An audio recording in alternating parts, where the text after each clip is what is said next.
What up, what up, what up, good people? Welcome to another edition of the AntMoney Experience, the podcast.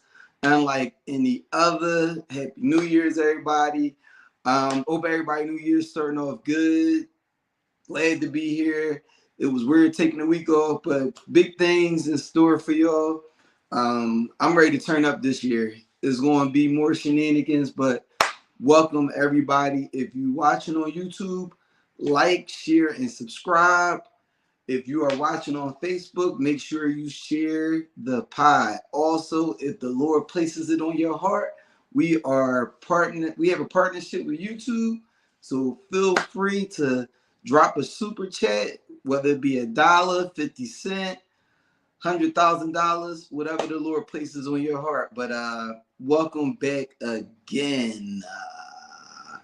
Y'all know how I like to start things off. Let me give a shout out to the most dangerous podcast network in the gang, Death Row Records of this podcast shit. Shout out to the big exclusive network. Now, we got shows and flavors. I hope y'all just don't be coming here to show love to me. Show love to the whole gang. On Monday nights at 7 o'clock, we got Dom Godwin, Sis has the Melanated Vibrations with her dusty ass sister Darius, where she gives you a mental health aspect of different topics going on currently, as well as different topics that she just personally brings up. First of all, she bodying this subject on boundaries. She did another show on it on Monday. It was dope. If you get a chance, go back and check that out. Also on Tuesdays, we got the big exclusive podcast with Big Exclusive, Angry Old Jeezy, and Top Flight. Check them out 7 o'clock on Tuesdays, and they are sure to go off the rails. But with that being said, let me bring in my co-host for the night. Nikki, what up? Dom, what up? Hey. Hey. Vigorous tonight. Yeah, I'm trying. Listen, there we go. Trying to get this camera. It's a lot happening. It's been a busy day. Nikki! Hey, boo! Hey.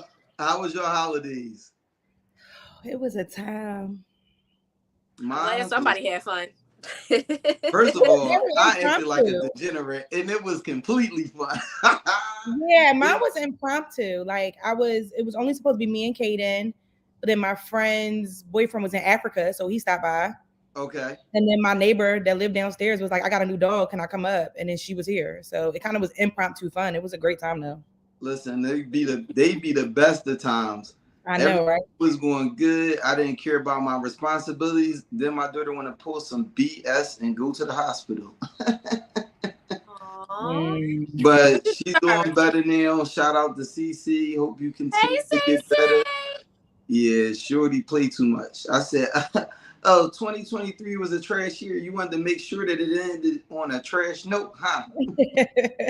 You won. You won. That one belonged to you. Yeah, you got it. But with that being said, let's jump into If It Bleeds, It Leads.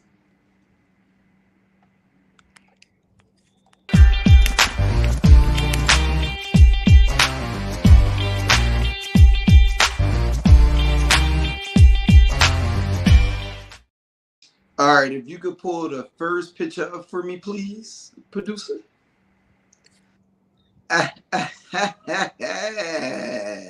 So she was pulling the wool over her eyes.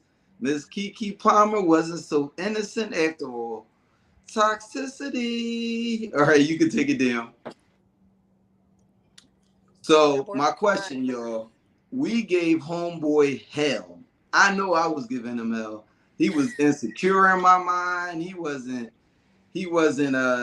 upset because, the spotlight is on her. Everybody loved Keke. We gave him hell. We canceled him to an extent.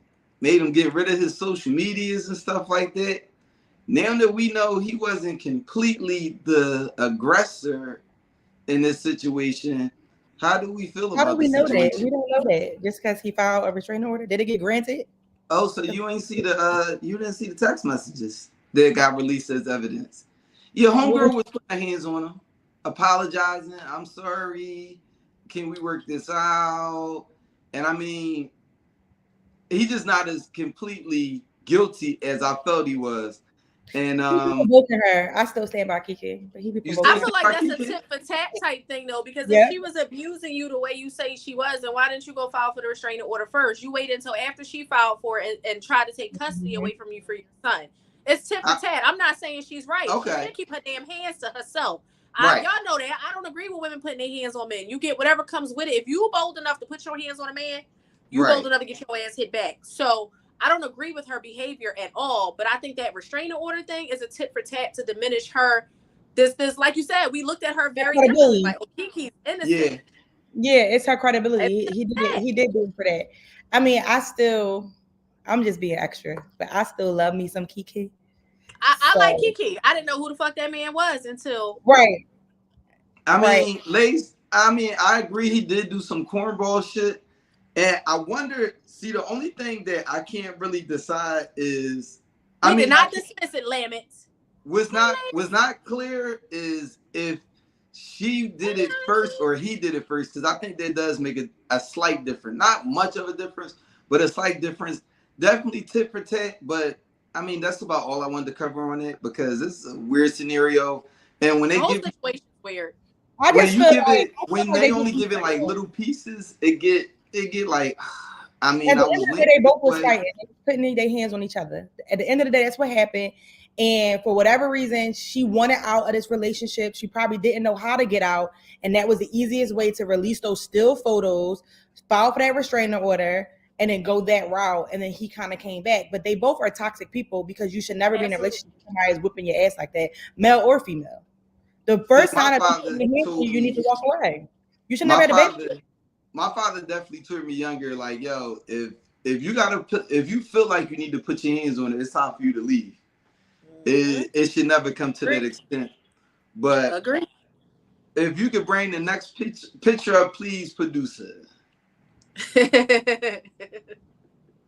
Now, this one right here. The story of Gypsy Rose. If you know Gypsy Rose's story, you know that she was younger. Her mom was pumping her with meds essentially to make her seem sick so she could receive the benefits from having a sick child. I believe they went on trips. Yeah, Munchausen syndrome. Yep. Mm-hmm. She was a part of them. She was getting Make-A-Wish Foundation incentives and stuff like that. And she got, you can take it down now. And she was, I don't know where exactly they found each other. I heard it was a chat room. So she had a computer. So she had a computer and was in the chat rooms. And then they linked up that way. And homeboy got with her. They made a plan and killed her mother. This is weird. One thing that I find weird about this, first of all, the situation in general is just crazy. What up, White Nikki? I think it's just weird because, first of all, how the fuck can you do that to your child? I don't understand people that. It's a mental illness. It's a mental illness. But like that, the incentives that she got, I guess, outweighed her feelings toward her child. But one thing that I feel crazy is that I remember watching a documentary about this years ago, and nobody gave a fuck about the mother. You know how usually they don't speak ill of the dead or they'll speak about them in a light tone? The father and stepmother was like, yo, cremate her and let's throw her shit in the trash. I said, damn. She's a horrible person. Like, I mean, she definitely is. Munchausen syndrome is a real disease. Like, it's a real mental disorder. And I don't even think it was about the incentives. I think it was more the what I'm trying to say. Like, people thought about her a lot, like the attention. It was more about the attention, not really like the incentives. Okay. But she was just a trash human being. Like, it just it's super sad. But like, I think Nick said the boyfriend got life and she just moved on with her life. That's fucked up. Yo, that's the part that I feel crazy about it too. What up, Auntie Sugar? But I think it was crazy that he got life because also he was on a spectrum of autism. And from what I read, he was kind of looking at this like it wasn't reality. So although he went forward with committing a crime, in his mind it was playing out like a video game. I think that should be taken into consideration. He shouldn't be getting life. She shouldn't get life for that. And honestly, like, if you really love somebody, you don't want to see them like hurting. Like, and she was like treating her really bad. Yeah, I just think that the fact that he still has life is insane. What up, J King? I think that's insane. And I mean, his conditions should be taken into consideration. And if anything, he should be doing life. Because even if the mom was what up, nah? The mom was an ultimate schemer. I mean, that's scamming on a whole nother level. It's one of my friends that's a scammer. Podcast. It was this podcast called Scammanda. Y'all should look it up. It's on Apple Podcasts. I would listen to the whole thing in like 2 days. And it was about a girl who was scamming, saying she had cancer, and scammed like $1 million and something from people. Also, scammers, I put a message out here before Christmas about entering my inbox in regard to things that you were looking to donate for a donation back on my behalf, and y'all didn't come through. I'm disappointed. But do we feel that she should have gotten life, or am I just by myself on that one? I don't think she should have gotten life, but I feel like they should have got the same sentence. Yeah. She got gotten life in the sense of mad counseling. Yeah, I think in the sense of he has life, she should get life. But I think from the mental health aspect, right? So if you look at shows like Criminal Minds or just in general, when you have somebody that has abused somebody for so long, most serial killers are like sociopaths, are people that were abused by their parents. They didn't have a good relationship with their mother or their father. So unfortunately, they reenact that onto other people, i.e. Right. Sociopaths or people that serial killers that go out and kill more than one person. I think neither one of them had the brain capacity. Like, you don't know what all that medicine she was pumping in her. We don't know what it did to her brain for her to be able. That's a good point. She was smart enough to conspire a crime. So I do agree with you, Nikki. Like, both of them should have got the same amount of time, but neither one of them should have got life because mentally he wasn't there. Like, he's on the spectrum. Like, it's either one end or the other. Anybody that will carry out a murder for a person that they met on the internet is something that's definitely off. Not there all the way. Definitely. You cannot be. And whatever she said that was convincing enough with her, IDD ass. I'm just saying, he thought he was. I can't say the R word. You can't say that no more. You get canceled for that. So we have to say intellect, disabled, or disability. I won't say the rest. I'm just saying. I ain't gonna get canceled. Okay? So, but can we bring up the next subject, please, producer?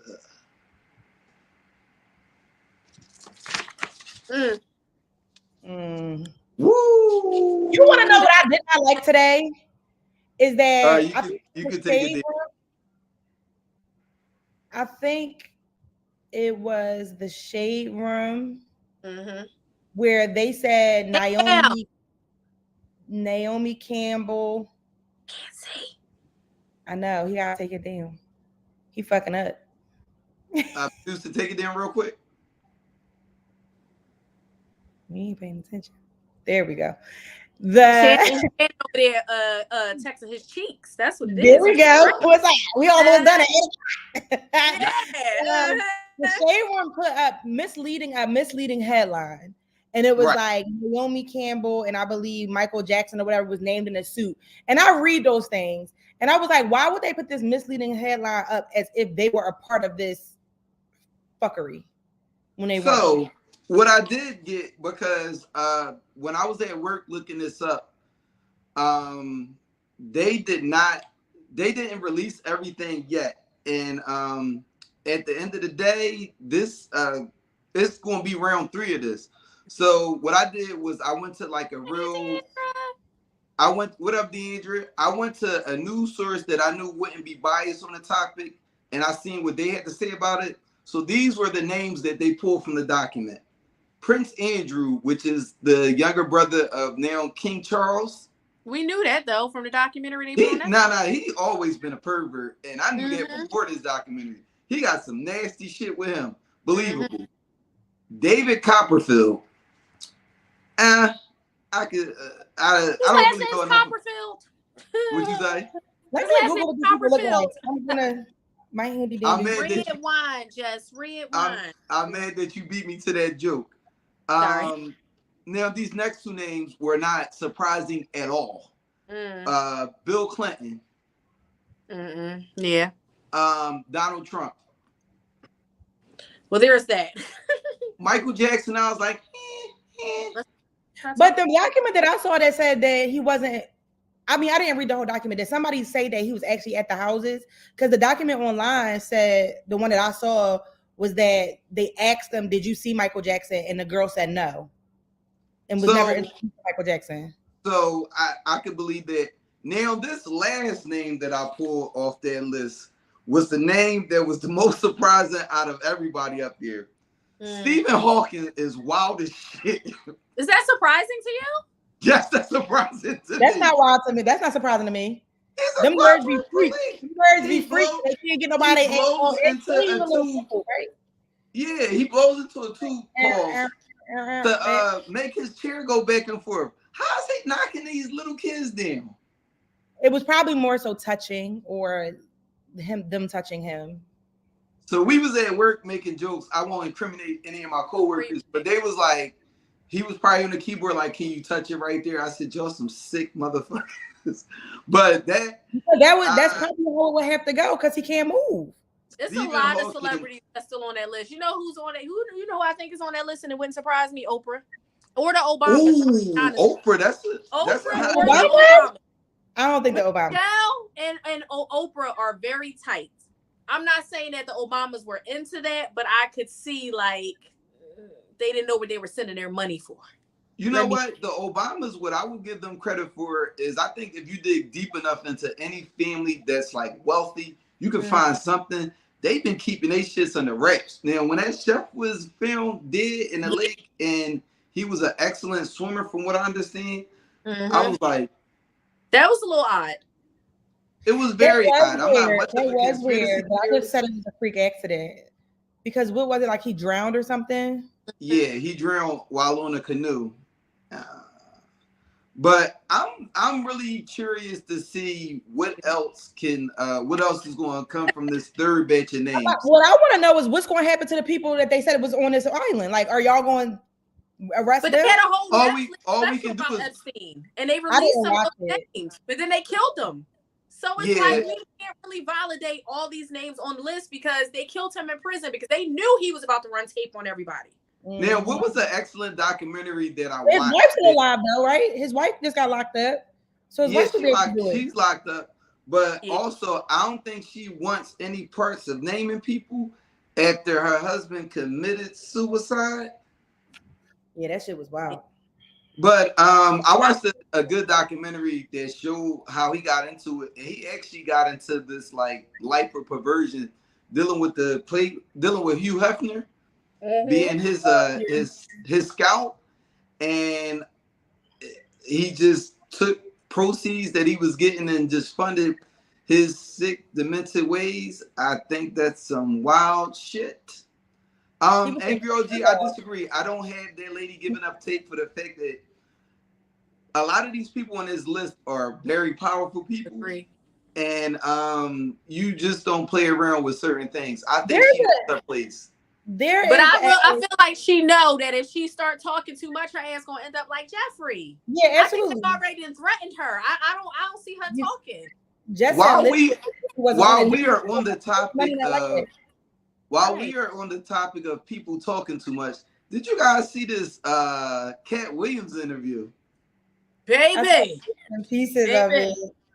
Thoughts? Baby, I stand with Cat. I'm sorry. I stand with Cat too. What I did see and having them people, they feathers is ruffled because they was coming online making like, well, this is what it was and this is what it is and blah blah blah. And I was like, if it wasn't true, you would dismiss him like they dismiss the Disney guy. Remember the Disney star guy that be all acting all crazy? They dismiss him all the time. But if you're talking about what's called Brown? Yeah, Orlando.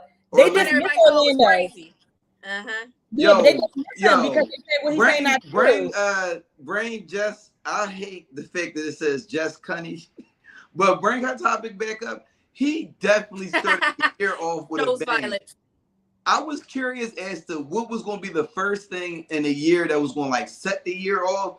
The Epstein list, I was like, all right, that could be it. When it dropped, that kind of was like a disappointment because they kind of led us to believe it was going to be more there than what actually was there.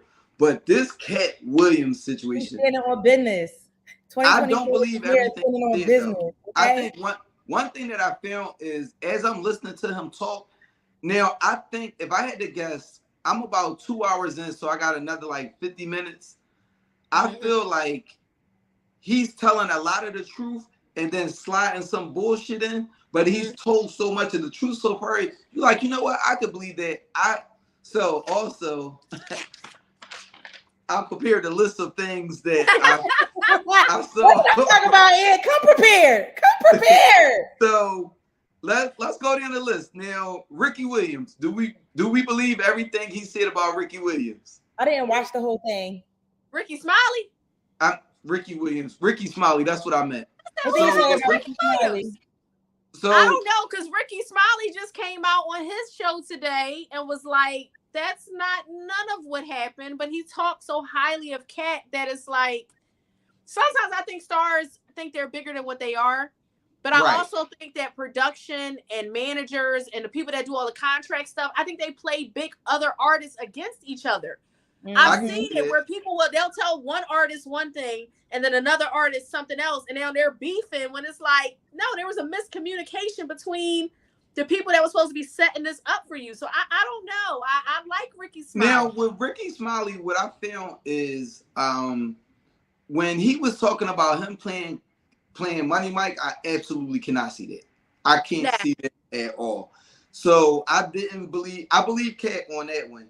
Now, when Cat Williams said, and I said to him, I said, the next movie I play in, he has to play a woman in a dress. And then you saw what the next movie was.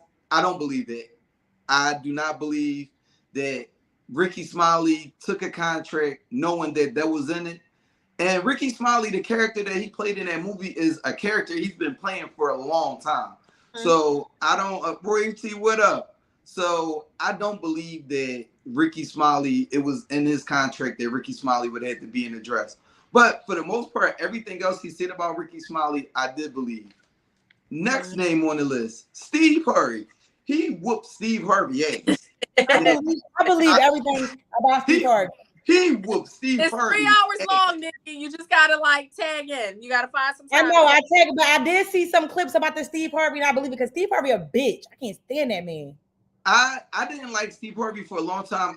When he came out with Think Like a Man, I just thought it was like ridiculous because he had gag orders on all his ex-wives, which I believe there was. Which that he with now is the brother. She got babies by her husband was like a drug kingpin. She snitched on him and started messing with the cousin and talking about the kids are brothers.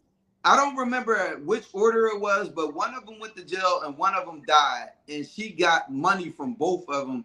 And then I want to say the one that went to jail, right? So she took her money and put it into like some kind of exercise business, and that's how her and Steve met. But I thought Steve Harvey was a bitch for a long time.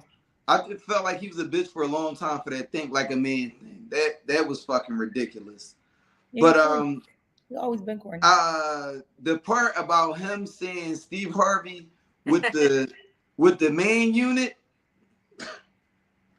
that was funny. And I remember I used to watch the Wayans brothers when I was a kid.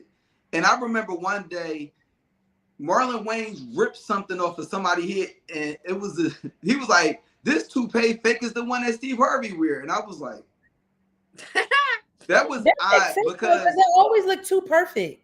But at the time, the Steve Harvey show used to come on like right after the Wayans brothers. I was like, "Well, that was very odd." Right. But I definitely believed everything that he said about Steve Harvey, and he made me want to go back and watch other episodes that I didn't watch prior to this. because I'm like, man, he's delivering a lot of information that I want to see how that person said what they said, but that situation was fucking wild. Okay, next name on the list, Kevin Hart. They've been beefing for so many years. I'm gonna be honest, I don't even have it right now. So they have been beefing Kevin for Hart, a long part of time, Illuminati. and but now I don't necessarily prescribe to that beef in the Illuminati. I mean, that conspiracy theory about the Illuminati, but I could believe that Kevin Hart was a plant. I could believe that wasn't a reach. Now, I don't want to dismiss the. I don't. Would you say? What's a plant? So a plant is somebody that they put a lot of money into, and then make it look like they just like started from the bottom and then they just popped up. Got it. Okay. So I could see Steve Harvey being a plant. That can kind of make sense because I don't know about that because Kevin Hart started. That's North Philly's finest right there. You're right. You're right. And I agree with that. Wiping his that he didn't want no more. It was a lot. It was a lot.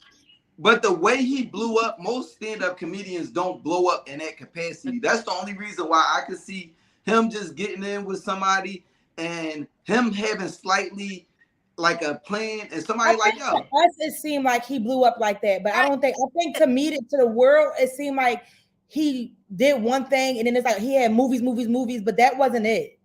Like, well, also, his ex-wife was saying like, but also they're not going to make it. They're not now. When I say he's a plant, I think he just happened to get in the room with the right people and they just took him off from there. But that's anybody though.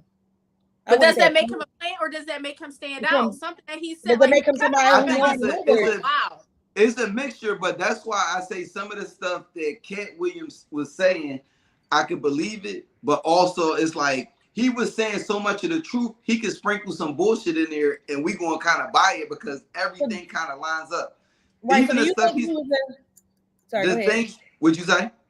I said, do you think he was a plant because he was just getting those roles, like things that he wouldn't have been considered for, he's now being considered for? Right. Okay. But if I got this billionaire back there, like, hey, yo, throw him in there, because I'm also profiting off of his success. That's where I could buy that theory. Yeah. Bring up Lace's comment.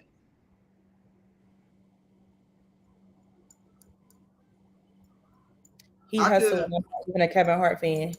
Yeah, I could believe. I've been a Kevin Hart fan since he was at Helium and all those other little nightclubs that he struggled to get. I'm not a fan of him. Right. I mean, I'm not fan in the sense of like I've been watching him since he was young boy Kevin Hart when he made those jokes about going out with the basketball players and not being able to afford a section or not being able to afford bottles. Like when he was Kevin Hart and he was struggling and when he was from Ariad with his mom when his mom was still alive. Right. So it's like I don't think he's playing. I think he worked his ass off. He did something a little different. They saw that. Also, one thing that I've learned just in what I've like. Just in what people have talked to me about certain people they consider plants is always a person that's least suspected because we look at them like, oh, they hustle so hard. So I mean, it's feasible in my opinion. Cedric the Entertainer was another one. He whooped Cedric ass. Cedric was mad. He was mad. He got online literally like an hour after it dropped. It was fight back. Let me tell you. It was crazy because I never really threw a different at Cedric. When he first, because this isn't the first time I've heard Cat Williams make that claim. But shout out to Munch. I saw her in the chat a little while earlier. We were sitting there, and she was the first person that pointed up. She was like, yo, when you think about Cedric the Entertainer's stand-ups, they're not really that good. She was like, I don't think he's that great of a comedian.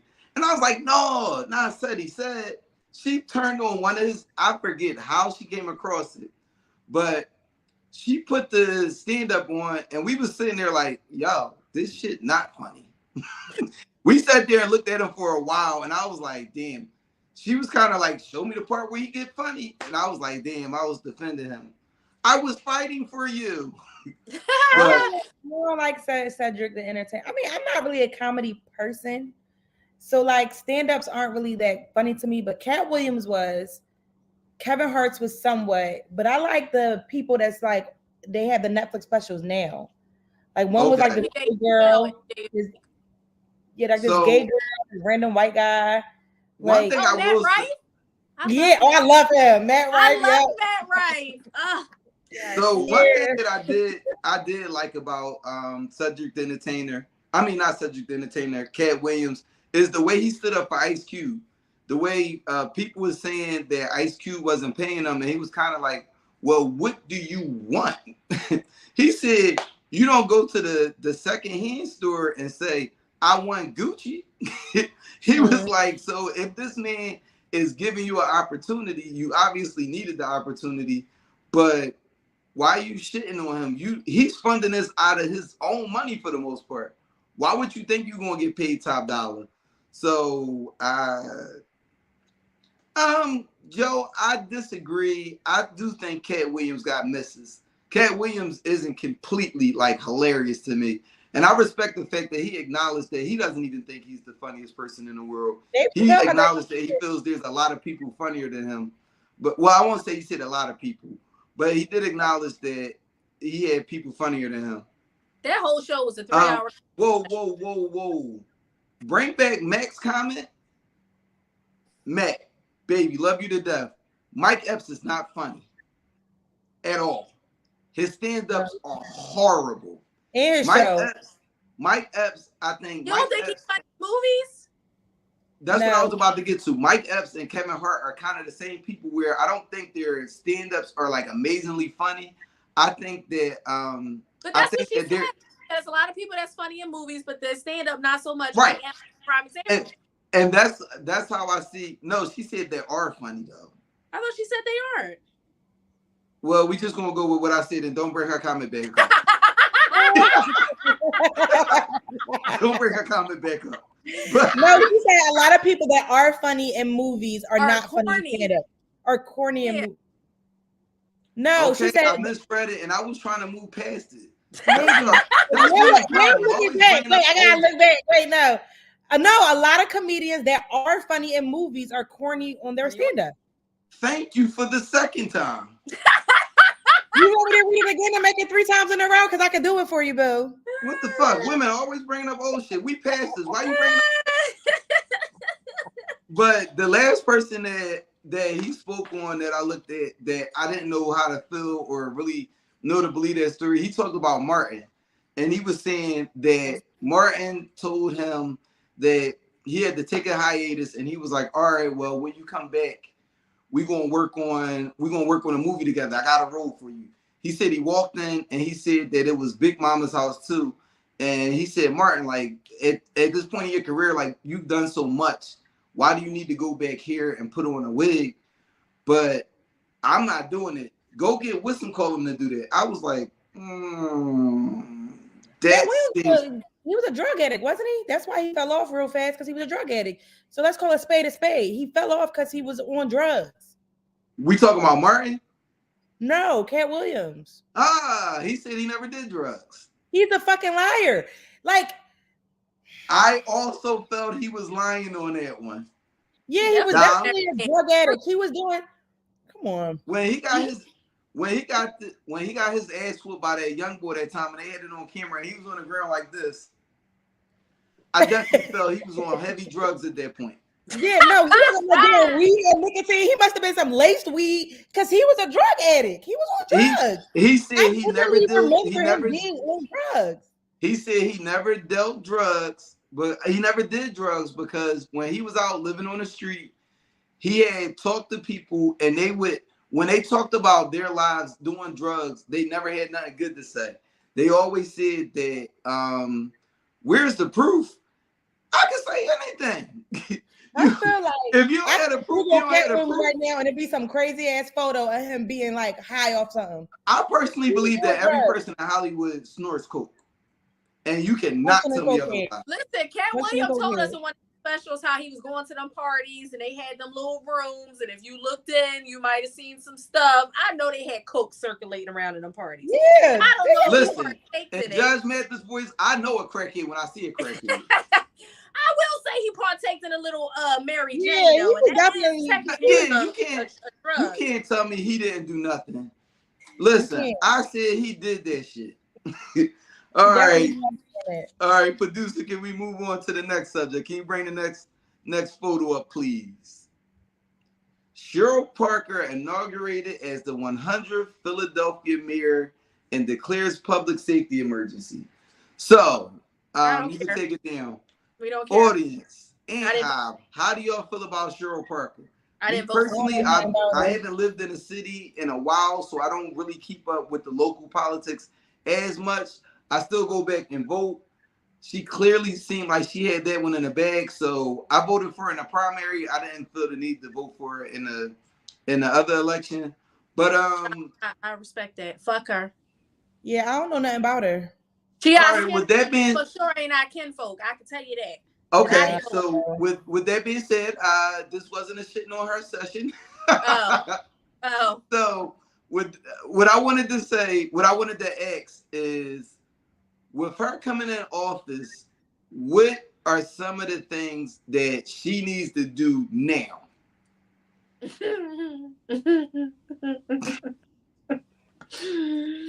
So you decide if we're in a state of emergency. Tell us something the fuck we don't know about Philly already.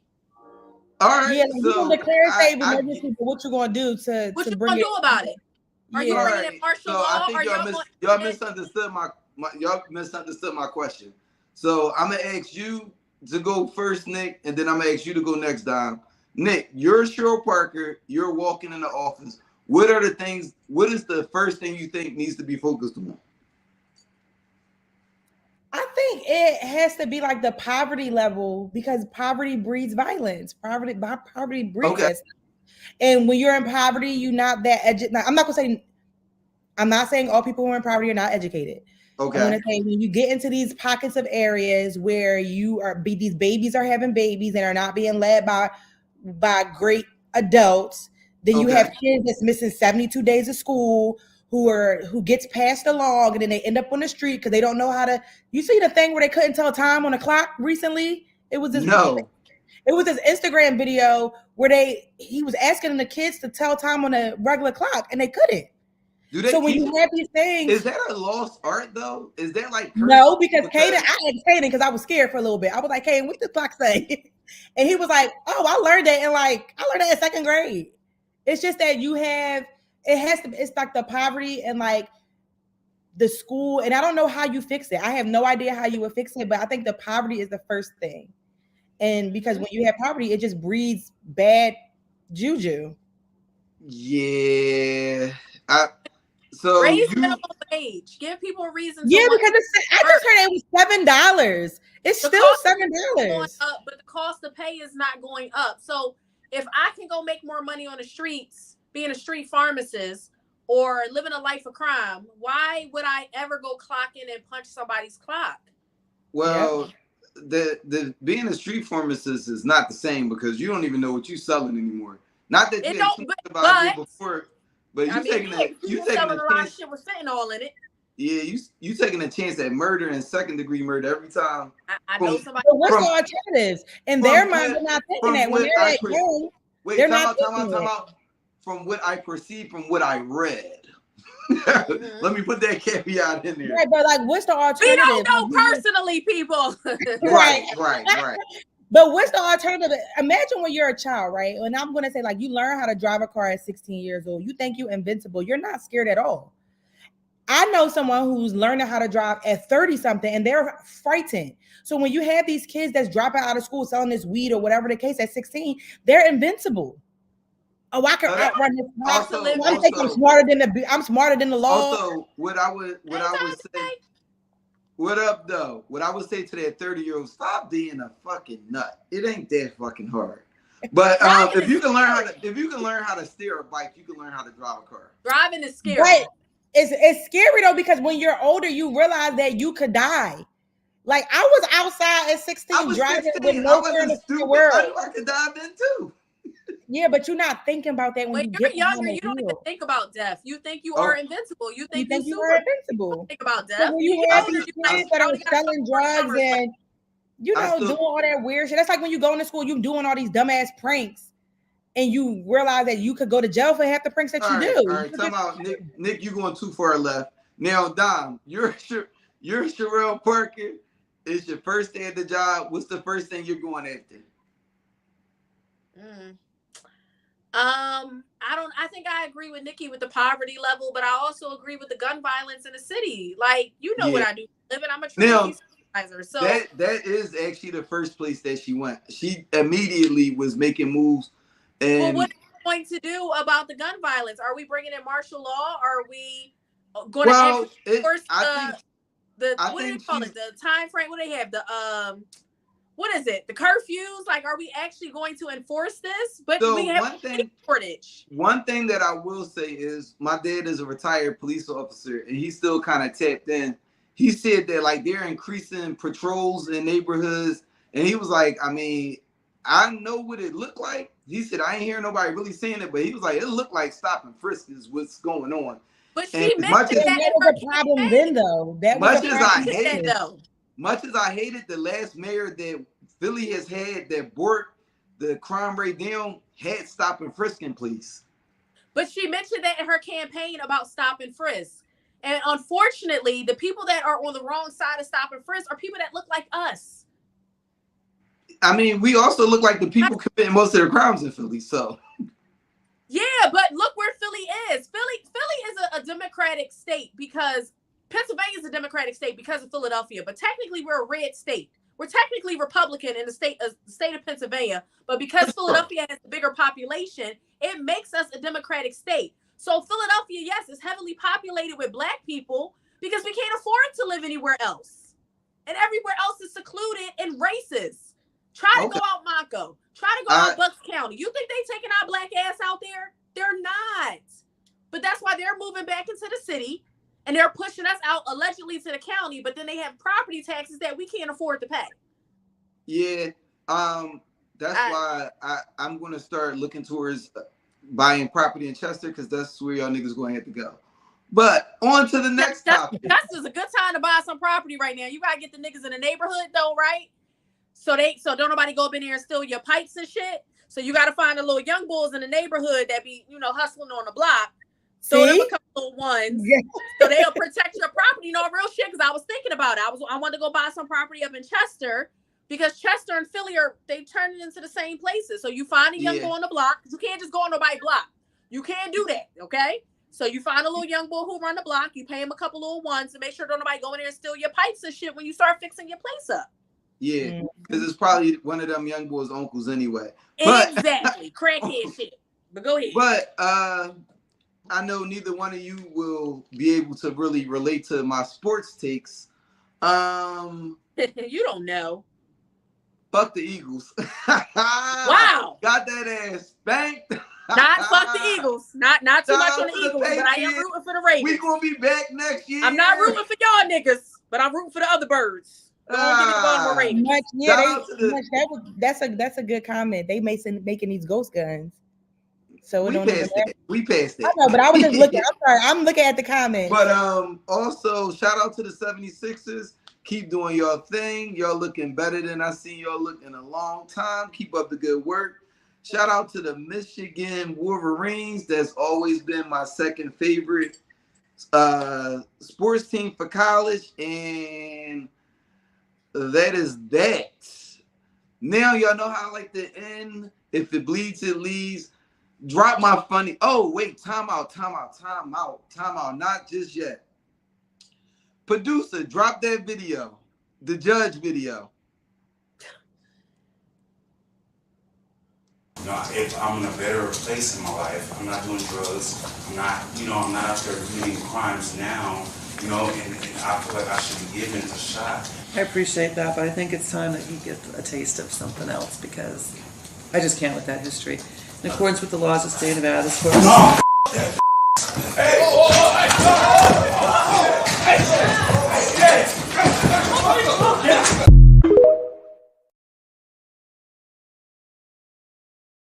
He a runner. He a track star.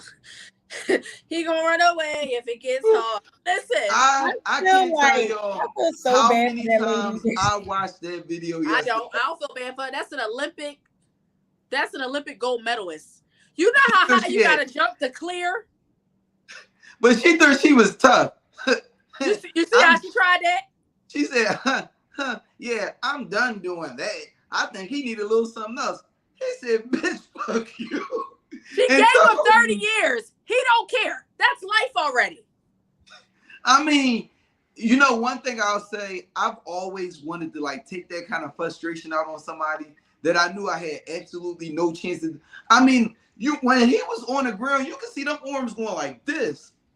The guy that does the typing was beating his Ooh. Ooh. And never getting out. I don't think. No, I feel bad for her because you should have to fear for your life at work. You should have a smart ass mouth either, because she tried to play with him. But you should have to fear for her life at work. But listen, it's so I bet crazy, you should choose her words a lot more wiser. Absolutely. She know what she signed up for as a judge. Why you gonna get that man 30 years and they're gonna say no? Because I think it's time for you to get a taste of something different. Oh yeah, bitch, you got a taste of something different. He said, I think you do I'm too. telling you, they standing on business. They standing on business. All 2024, I'm standing on business. But listen. Period. 10 toes down. But listen, I was so impressed by that leap. That's what I'm saying. He got to be in the Olympics. Because who the hell clears a podium like that? Yeah. And people know how goofy I am. So everybody just kept sending me that same video. I watched it every time like I didn't just watch it 30 seconds ago. How much of a running start do you gotta have to clear a podium like Not that much. Like, I just need far away. I mean, he said. But did you hear the background? They saw him running towards it. They said, wait. Yeah, he said, fuck you, bitch. All you heard was wait, but they couldn't get to him fast enough. I want to go back and I want to screenshot the second that she realized he was jumping over and he was going. The moment she realized that she done fucked up. Put the glasses on and put that caption. The moment she realized she fucked up, you gotta do it. It was funny because I mean she was getting her shit off and then it was like stuck. Moments like that make me realize I should grow up, but it's not going to happen right now. But y'all know how I like. Right after he said that he didn't change his life. You know, I'm not doing drugs now. Yo, but the way he was so angry. Oh no, you got me fucked up. But if you, I looked at 3 or 4 different versions of the video. So his lawyer was breaking it down like, you know, he's this, that, and the third. And, you know, the dude was like, you know, I don't live that life no more. This, that. He was for sure, whatever. I wonder what the violation was that ended him back there. But he for sure thought that he was getting 30 years. Like, that was overkill. 30 years? I don't care what. Was it 30 years in prison or 30 years on probation? I want to go back. You know what? We gonna revisit this next week because I want to go back and find out more information about it. But yo, listen, whoever you is, free the real. I don't care. Oh, it was aggravated assault. Listen, long as it ain't no child stuff like that. Insanity. Listen, free a real one. But y'all know how I like this. Y'all know how. What'd you say? It was aggravated assault. That's what everybody in the comments is saying. It was aggravated assault. So he got a history of putting his hands on people. So why would you play with him like that? He was a changed man. In that moment, he was a changed man. And he was a changed man. He struck a nerve. You don't know. Like, yeah, you know my client, this, that, and the third. She's like, right, man. I think he needs a little taste of something different. Yeah. She didn't pinch the nerve. He was like, oh, he tried to change in that moment. He did. He tried to change in that moment. Face. She played in his face. Yeah. And enough is enough. You never know when people are at their breaking point. And clearly his fucking breaking point. I would definitely handle somebody that I'm about to sentence with a little bit more care because I didn't perceive him as being disrespectful towards her until that point.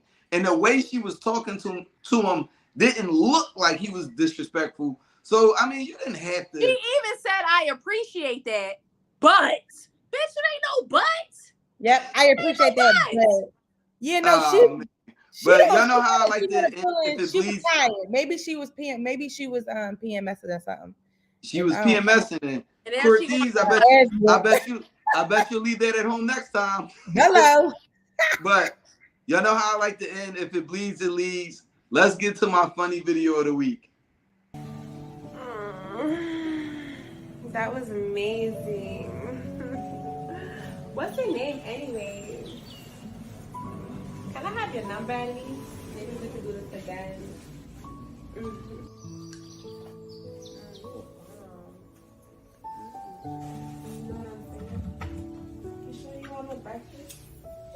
Honey, I'm home.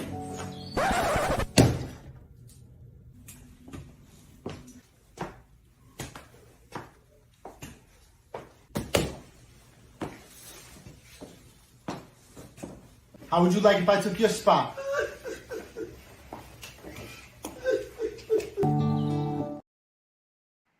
Because he pulled into that man handicap spot.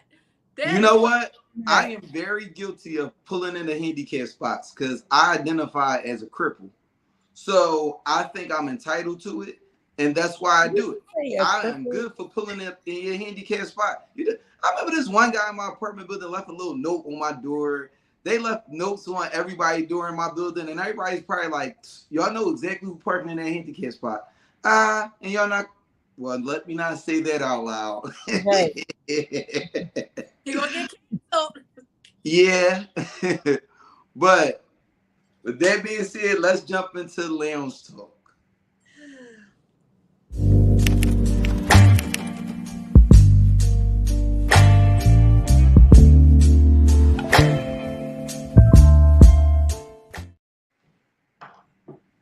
Time to break out the little. I decided to support local business and buy wine from Virginia. Oh, nice. Oh, that's sweet. I'm making it sound like I care. I only bought it because it was available. I'm Dark Horse tonight. I don't got Stella Rosa tonight. Actually, it was something that I did last year that I'm definitely going to jump back into this year. Every paycheck, I was supporting a black business in some kind of capacity. I'm definitely going to jump back in to doing that again. Even if I don't make a big deal out of it, it makes me feel better that I'm supporting my people. So I think that's definitely something that I want to get back into this year. But the topic of the night for Lounge Talk is co-parenting. So the three hosts that you see in front of you are all co-parents. Neither one of us are married, so you can do the math from there. Don't put my business out there like that. Boy, Don't do that. you a hater. Damn, you ain't even asked if it was okay. I was impregnated by God. And it was an immaculate conception. Okay. I know, like, tripping. I was out here like, Jesus, my man, my hand. It was immaculate. He wasn't wearing protection. You know what? And that's enough, damn it. Make me jump into this computer. Let me jump over there real fast. Yeah, I'm gonna clip that. So, but I first want to ask, what should co-parenting be? We'll start with you, Don. What do you think co-parenting should look like? Woo. It took us a while to get here. I think there has to be a level of respect. Okay. Between both parties. As someone that I know says that the love has to not be there. Like when the love is removed between you and that person and the love is now focused on that child, I think that's when co-parenting can happen in a healthy way. I think that when the emotions are still high between either party, it makes it difficult for that other person to move on. So they make it hell for that person to be able to co-parent in a healthy way. I'll speak from my personal experience. Now, from a medical standpoint, do you believe that both parties can completely remove feelings from the situation? I personally don't believe that either one of those parties, I'm not going to say either one, but I personally believe that in co-parenting situations where the people are not together, there's still one person in that dynamic that still holds emotions strongly for that other person. Agree or disagree? I think it depends. So for my son's father and I think it was like that for a really long time. And even Shout out to Joe. Shout out to Joe. We're great now. We're great co-parents. But it was a little rough in the beginning because I think it was a thing where he saw his family together and I was over it. And I think he held on longer than he should have. And so things became a little difficult on the co-parenting side because he still had feelings. But I think that once he removed those feelings, do I think my son's father still like has love for me and still loves me? Absolutely. And vice versa here. Like, that's my dog. That's my guy. Like, it'll be times I be at work and I call him like, nigga, you got a minute? Let me tell you about, like, we're good now. We're tight. Like, right. But I think once I remove the love that I had for him in the romantic sense, and it's more a love like how I love my friends. Like, I go to bed for you, I go to work for you. Like, you need me to pull up. Like, I'm on whatever type time you on. Like, we match energy. I think once it turned to that, I think it was great. Like, now, oh, we good. I could just call him randomly for random stuff. Now we don't talk as much because my son has a cell phone. So we don't really have no communication with each other. But like I said, we are friends first. And if I need him, he's going to be there. When he comes to see his son or takes him to basketball practice or whatever, if I cook, you good, you ate, you want a plate, I'll make that man a plate. Like we are there now because I think the love we have for each other in the romantic sense is no longer there. Okay. I think it's more love of like, yo, that's my friend. Like, that's the mother of my child. And I always tell people, like, I love my son's father in a sense because he gave me the best thing I could ever ask for. Like, I prayed for a healthy child, but he gave me a son. So it's like I will always have someone to protect me, someone I can love, someone I can shower and give what a mom can give to a son. I can't be a dad because that's what his dad is there for, but I can give him all the emotional stuff. How to be emotionally available and stuff like that. I always say I'm grateful for him giving me the best if I can ask for. But yeah, in the beginning, it was rough. I ain't gonna say what I wanted to do because then I'd be incriminating myself. But let me tell you, baby, it was rough. Wow. So Nick, what about you? What does co-parenting look like? What do you think it should look like? I think co-parenting should look like a family. Like, it's a mutual respect, and I think that when you do take the emotional like aspect of like a relationship and romantic aspect out of your relationship with your child's mother or child's father, you can create the family dynamic that you want to create. So it is very important to me that I create a very cohesive family dynamic because it was so bad for so long. And since my last relationship, that has been my number one goal, is to set that foundation, to be cordial, to be around each other. We do holidays together, things of that nature, because there is no romantic feelings involved. It's just like, oh, you like Dom said, like, you my dog. Like, we good, you good. We keep it real cordial. We don't really get too deep into nobody's personal lives or whatever. It is what it is. It's really we're here for Kaden, and you are a good person. You're just like a shitty partner. Okay. And like, I think that at least for me personally, where I am now and where we are now, I'm seeing him grow as a father. Okay. And I'm tired, so I really don't give a fuck. Like, at this point. Me personally, I think co-parenting should look like you listen to what the fuck I said, and that's the way it's gonna fucking go. That's my baby. That baby came from me. I dropped that baby. I was about to say something so crazy, but I'ma just chill. We not together no more, but I still wear the pants. You listen to what the fuck I gotta say, or we can handle this another way. He's so serious. You decide. You decide. He ain't serious. He's not serious at all. You decide. Off his cottonelle tissue. It's for you to figure it out. Fuck around and figure it out. I'm bringing Ronnie energy all year. But honestly, I think it should just be agreements. I think that a breakdown can happen, one, when people are raised a little differently. So me and my daughter's mother, we were raised pretty much the same. We just held different beliefs. But I think our clashes happen because we're both strong-minded people, both very stubborn. So we'll have breakdowns. Like, we'll be cool and then we won't be cool. We'll beef every here and there. But it'll be like anything else. I will say that it took a long time for me to realize where I was going wrong in things. Where she told me one of my issues is that I yell when I get in arguments with people. So she said it was situations that I might have been completely right, but she's a sensitive person. So if I come out the gate yelling like, "What the fuck is your problem? That was dumb as shit," this, that, and the third, she instantly gets on the defensive, and then we clash. So I'll say she's actually helped me through co-parenting, learn things about myself that I just had to work on. But I think it's definitely compromise, and compromise is something that I know I actually struggle with. And that's unfortunate, Ryan. That's really unfortunate for you. And I I mean, I Ryan, I hear that. every I other hear day. that, Ryan. Not yelling. No. Angry Okay. already. I definitely. I'm tired. I'm tired of yelling. Like I'm tired. So with that being said, because I'm not looking to bash anybody's.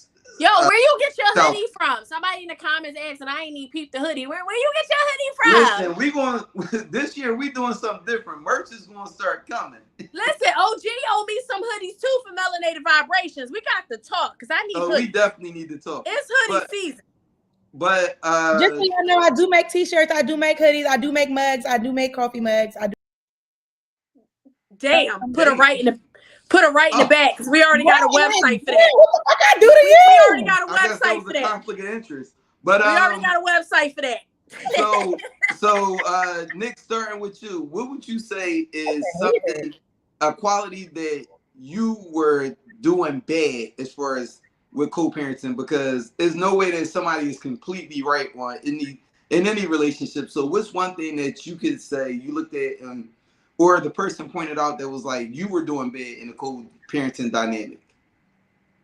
I think for me, it's like I don't do anything bad because I am the full-time parent. So what I say, fucking Yo, can you drop her again? But number two is oh my God! I'm going to get off. I'm going to get off and never come to fuck back. I've been treated better in many other places. Did he tell you that you were dramatic? I got better places, okay? So no, does he tell you you're dramatic?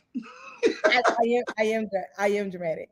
But the thing for me is like my biggest thing that I think that I probably did wrong, and this was not somebody telling me I did wrong, but just self-reflection and like doing work on myself, is like I didn't allow him to be what he could be with what he had. I always wanted him to do, I always had this feeling of like put him on a pedestal of how he should be, because like you said, we were raised completely different. My father is a part of my life. I've had my dad all my life. My dad is an amazing person. So when I had my child by him, he had other children. And in my mind, I was like, oh, he a good dad. I mean, he be getting them and shit. And then when I had my child, I was like, oh no, he needs to do this. And he just wasn't that person.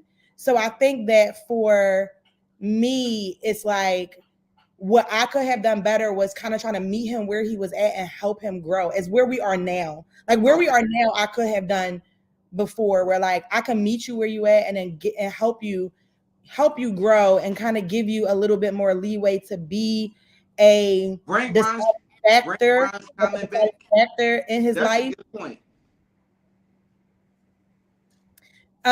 Designing certain factors in his life and things of that nature. So just in hindsight, I could have been a little less aggy, and a little more understanding, because he does have a different, I'm talking about nowhere near, like I'm A and he's Z, completely different upbringings and things of that nature. So I think that's kind of where that's for me. What about you, Dom? I would say for me, my son's father's biggest complaint was me not allowing him to be the dad that he wanted to be. It was like I had these expectations of what a father should have been. I grew up in a 2-parent household. Right. And so he always felt like I was trying to control how he fathered. And so, you know, when I took a step back and actually reflected on it, I will say I did. Because I know what kind of mother I am. Like, I'm a bomb-ass mom. Like, I'm fun. I spoil my child. I pour into him emotionally, psychologically, spiritually, all of that. And I felt like dad should have been doing the same thing. But it's like, dad wasn't. And so that was really hard for me to like relinquish that control and allow him to dad how he knew how to dad. Now, has he gotten better with his consistency with my son? Absolutely. Like I said, we great now. We Gucci. But and that's another thing, Ron. Like I'm the full-time parent. I've always been the full-time parent. So for me, it was like I always felt like, well, he got a schedule and we do this and I don't let him have this. And when he go with dad, it's like party city over there. Like you got the juice and the candy and the staying up late. And then I'm like, we don't do that over here. And it's just like, but you can't tell nobody else how to parent. Like if that's how he, and this is his first kid. Like my son's father don't got no more kids. Like this is it. My son is the only one. So it's a trial and error with all of us. We're all still learning, no matter how old our kids are. Because parenthood is trash. We're learning them. We're learning them at the infancy stage, at the toddler stage, at the big kid stage, and they turn into teenagers, and now they're young adults. Every stage is different. Yeah. And so I feel like I was trying to control how he parented and realizing that, like Nikki said, his upbringing was different than mine. Like he didn't know his parents together, but he also had a 2-parent household, like his mom and his stepdad, his dad and his stepmom. So it was a different dynamic. So I had to like pull back and allow him to be dad. However, he saw fit. And what I know is that my son dad gonna go to bat, like he gonna go to war for his kid. Like he going to the death of him. He gonna make sure that each kid. But he wasn't doing it the way I wanted him to do it. So I was like, oh, you're doing it wrong. And it's like, but it's no wrong way. But when you're learning. I'm gonna take a slight time out and we're gonna pick this back up. But you put the bandana on. And said, what y'all got to say about that? Oh shit.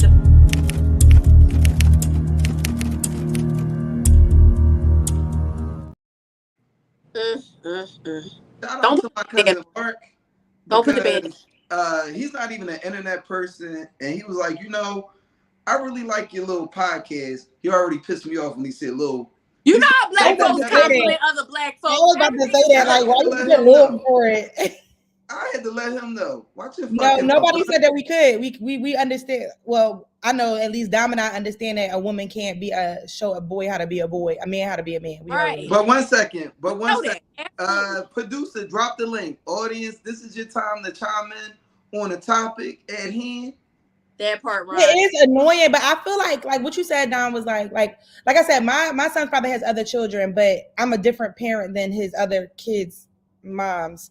And they have a different lifestyle. Like Kaden has a completely different lifestyle than those other children. So learning each kid differently and like what is allowed and what's not allowed. And like Ron said, like having to reset the entire fucking program is very annoying, but it's essential because when you have to teach children that in the society that we live in, there's a lot of broken homes. There's a lot of parents that are not together. So you have to teach children that you can have a family unit without being a traditional family. And that's what's important. So like his dad, for me, like where we are now, Katie's 11, about to be 12. But I mean, honestly, 9 years. But 1 second, because that's a hard thing to teach because each one of us have grown up in a 2-parent household. So that's something that we don't even completely understand. So trying to teach that to a child is a challenge in itself. No, we also don't really have an example or too many examples to go off of because I can't go to my dad about dealing with my daughter mom and how I should deal and we not together. You've been married to my mom for 30-some years. That's not true though, because at the end, at the core of every relationship is respect. Is respect and love. It doesn't matter if you come, like, granted, I come from a 2-parent household. Did I ever want to be a single parent? Hell no, that's why I don't have no more kids. I fucked up one time, I'm not fucking up again. So like, I can teach Kaden that your family is what you make it because Kaden has people, my sister is married. My parents are now separated. He's living with me and his dad is in a whole different state. You have to teach in life, you would come against certain situations that make you adapt and understand that this could be your life and these things can happen. So no, I didn't grow up in a single parent household, but I still have family members who did. And you lead by example. I want us to be cohesive. I want us to be cordial. We can spend holidays together. The little sister is coming to the fucking birthday. I called him like, yo, my niece want his sister to come to the party. Right. Like we're making this foundation and making this our family. So hopefully in the future, Kaden won't have a child out of wedlock or whatever the case may be. But if he did, he'll have a really good example of what he can remember.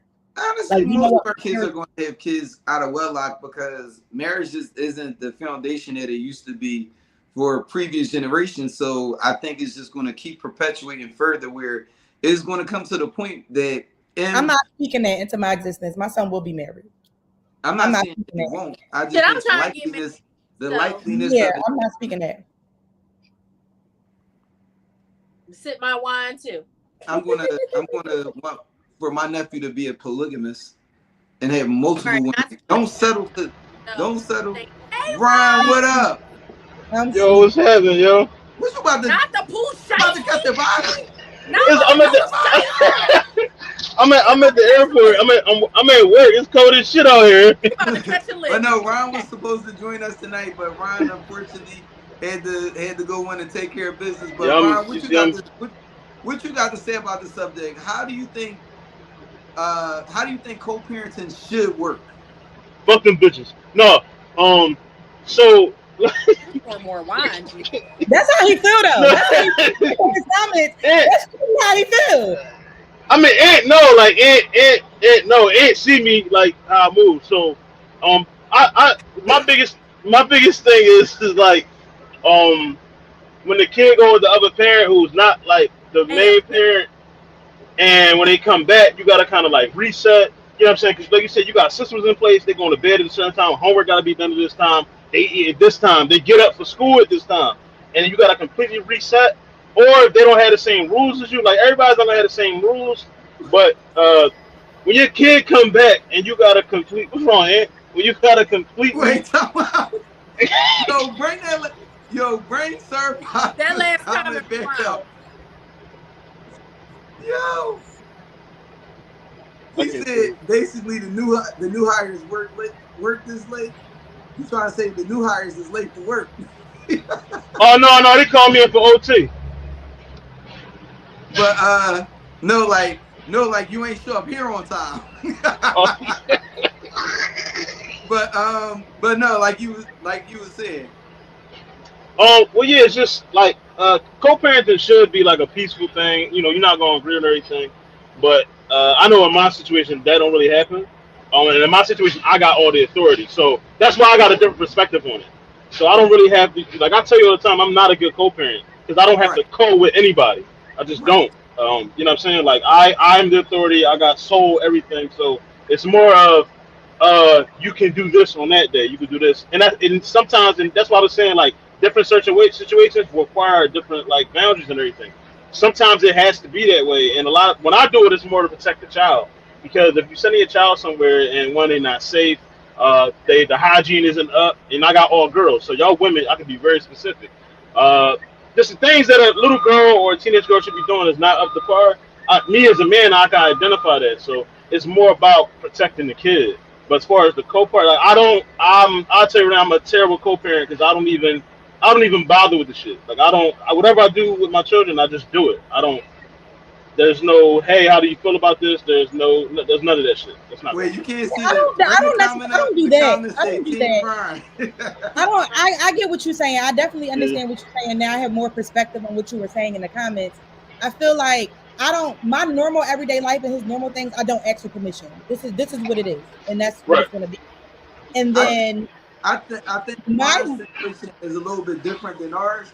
Because his situation warrants him taking that action. Right, absolutely. That's what I was saying. Like, that's what I was saying. I do agree with that. Like, you have to set boundaries when boundaries need to be set. Absolutely. Yeah, if you feel like the child is in danger, you're mute yourself, Ryan. Nobody want to hear that. Say that again? Mute yourself.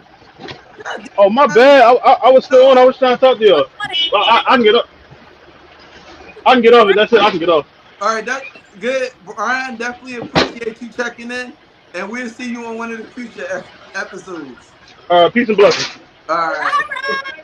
Bye. Shout out to Ron, another one of the co-hosts on the AntMoney Experience. But I'm glad Ryan got a chance to check in because in the comments, it looked like it made him look a certain way. But when you understand more of his situation, like I personally understand his situation, but without getting much context, it's kind of hard to understand where he was coming from with his comments. Yeah, it did make it a lot easier to understand. But like I said, like when he said, I just do what I want. In my normal life, I don't consult for everyday things or whatever the case may be. So it's more so like when you with him, you know, if he's with him, kids are smart. So I'm sending Caden with him. He's staying up all hours of the night.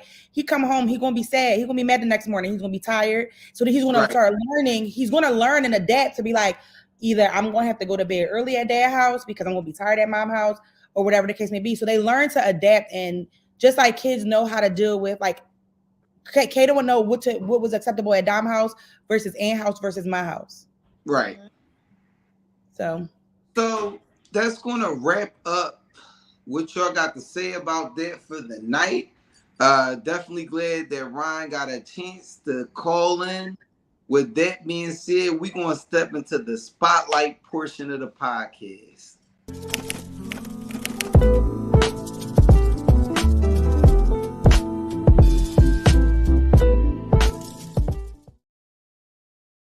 So I'm going to start with you, Dom. I always like you to plug in your business because I think your business is pivotal for the advancement of Black people. Okay. Hey, y'all. My name is Dominique. I am a master level clinician. I host Melanated Vibrations every Monday at 7 p.m. on the Big Exclusive Network. Make sure you check us out. Make sure you subscribe to the YouTube channel and the Facebook channel. My tip for 2024 is to make sure that wherever you start, that you finish. I know sometimes we make New Year resolutions and we set goals for 2024 and we do it for a little bit and then it falls off and we don't keep up with it. But my word of advice is when life gets hard, push harder to make sure that you are reaching your goals and, keep moving forward. Life gonna be life and life can fight. She got hands, but you are stronger than your circumstance. You are stronger than whatever situation you may find yourself in.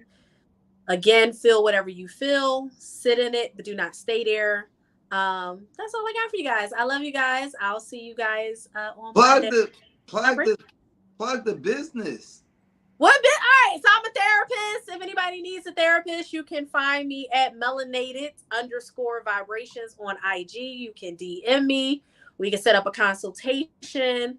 I am currently accepting clients. I do accept pay clients that are paying private pay and clients that have private insurance.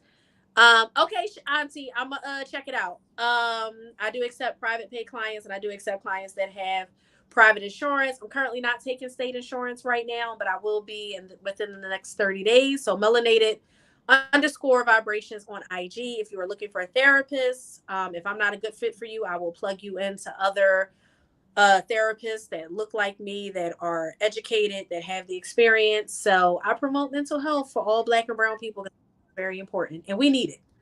So I don't need it, but it's somebody out there. Boy, you definitely need it. You definitely need it. You're the first one to go. And goodbye. Sign up. Mm-hmm. Dom, are you on therapy for Black girls? No, I'm not with them, but I just promote. So the person that I'm under, his license that I'm under, he's an African-American male. He's been on my show a couple times. I'm actually one of the only Black female therapists at the private practice that I work at. So. So there is a website. You should look into it. Time out. I don't know who VH is, but who VH? What VH put? Yeah, period. Tell them again, VH. First of all. But I seen the Black Girls Therapy. I actually follow them on IG. So I follow a bunch of Black. Yeah, therapists. I found my therapist on there until she pissed me off, but I got a new one. Oh, Victoria Henderson. I'm gonna throw you a bottle. Never mind. I follow a bunch of Black therapists, and I do re-promote their, I promote their stuff on IG. Like I share a lot of stuff on my story, my reels and stuff like that about other Black therapists. Because, again, if I can't accommodate, I'm not going to stop nobody else's money. And that's dope. We Black. We should stick together. We don't know. It ain't no competition. Ain't no competition because the need is there. So right. I'm never money to be made everywhere. Exactly. So with that being said, Nick, you up next. I know you got some stuff popping off with the brand coming up. What you got going on? Don't drop me, Shannon. All right. So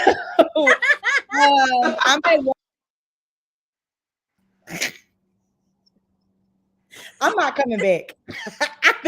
I'm not coming back. But no, I am Worthy Loves. I am a self-love, self-care, self-worth company who gives you gentle reminders throughout your day to make sure that you remember that you are worthy of everything that is healthy that you deserve and want. You can follow me on IG at worthy.loves. You can also go to my website at worthyloves.com. I have sweatshirts, candles, self-care boxes, things of that nature. My main goal is to make people understand that the love for self is number one. And if you love yourself, then you can pour into anything else, but you have to pour into yourself and make yourself 100%. I do believe in therapy, so please check out Dom melanated_vibrations for that. And check us out. We have gentle reminders throughout the day, some merchandise. The Instagram page is really good. We talk about we give you affirmations. We talk about things that people are experiencing, and you'll see a lot of my reels and my videos. And I'm very open and let you guys know like what I am going through and how I am working through things, and everything that I ask you to do, I do myself to make sure that we can become 100% whole as a person. So thank you. Yes, Nikki, period. I'm gonna tell y'all, we got a little bit more structure going on with the show going forward. These are two of my main hosts. You might have seen my guy Play It Wave TV. That's my boy J King in the comments. He's another one of my hosts. Ron is one of my hosts. I'm still going to have other people jumping in. This year going forward, we are taking this podcast, this network, all the shows on it. We going up. I feel like we should be looking at live shows before the year is over, personally. But I want to thank y'all for coming back once again. First show of the year. We definitely coming, pause. But I just think that y'all should look out for us. We got some exciting things coming up this next year. One thing that I want to say, my daughter going to the hospital, it made me realize that I myself don't take my health as serious as I should. So that is actually the goal that I got going forward for this year. And I've realized it's going to be a challenge, but I'm up for the challenge. Also, Dom, I went to the gym earlier today, and I think the fat ass people got your message, because it wasn't a lot of fat ass people in here taking up the equipment that I needed to use. Stay out of people's way. Y'all New Year's resolution. I started in my house. I started working out with Kate in my house. Way, okay? You know what? The people that are not experienced gym people, I think they should start at home and then come in the gym when you have an idea of what's going on. You know, that's funny because I get really bad anxiety going to the gym. I get real bad anxiety. I will leave the gym if it's like when you see specimen like this, God standing in front of you on something, I see why people get a little nervous. But thank you, Auntie Sugar. Whoa. Oh, appreciate it. Shout out to Auntie Sugar. Always in the comments. Every once in a while she blessed us with her sex operator voice. But going forward for the next year, I want all of us to be prosperous. I want all us to make sure our health is good, mental and physical. And listen, y'all, I'm not going to say this is going to be my year. I did that in 2020. I would never do that again. But I want to say I want everybody to have a prosperous year. See y'all here on Monday for Melanated Vibrations, Tuesday for the big exclusive podcast, and next week with me. Enjoy your weekend. Love y'all. Peace and blessings. Bye.